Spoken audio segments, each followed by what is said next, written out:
Naangol ang usa ka traffic enforcer sa Mandawi City human na dumbulan sa usa ka modern jeepney sa may Magikay flyover. Ang panghitabo na hulikam. Adunay live report si Nico Serino. Nick?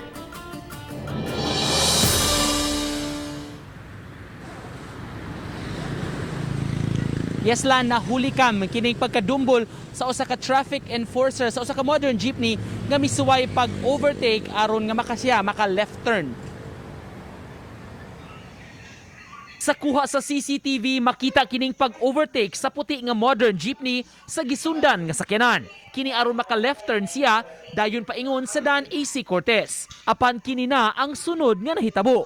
Nalamba na lang ang enforcer nga si Wolfram Humagin tungod sa impact. Nadala siya sa ospital, apan wala ra hinuon gipa-admit. Nakaangkon siya og mga pangus ug mihubag ang tiil. Ang anaa sa left lane ra ang gitugutan nga maka-left turn, samtang ang namahimutang sa right lane gikinahanglan nga musubay paingon sa Magikay. Dugay ko no magabante itong pick-up sundan niya.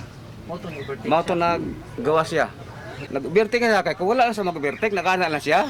Dili ko madapot kay 15 man ta kog barugan. Giisyuhan sa taga-traffic division ang driver. Reckless driving gumikan sa pagkawat sa lane ug pagkaangol sa enforcer. Nigawas gid siya para mo double sa pag-execute sa left turn. So wrong execution of left turning gito siya yang gibuhat. That's why nga naigo gito atong enforcer. Kaganiha nakig-meeting gihapon sa kadagkuan sa team ang kadagkuan sa PUJ operators aron mahisgutan ang insidente. Miabag na sab sila, lakip na ang driver sa galastuan sa enforcer nga gipapahuway una sa doktor sa pagkakaron. Dili gid maayo ang iyang gibuhat.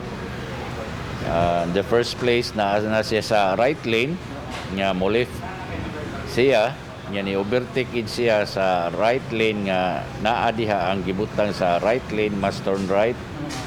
So kuan gid siya reckless driver gid.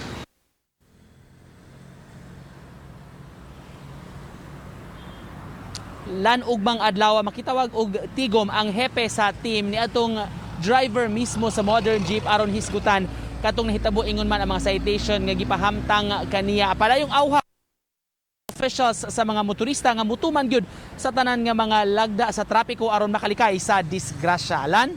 Daghang salamat, Nico Serino.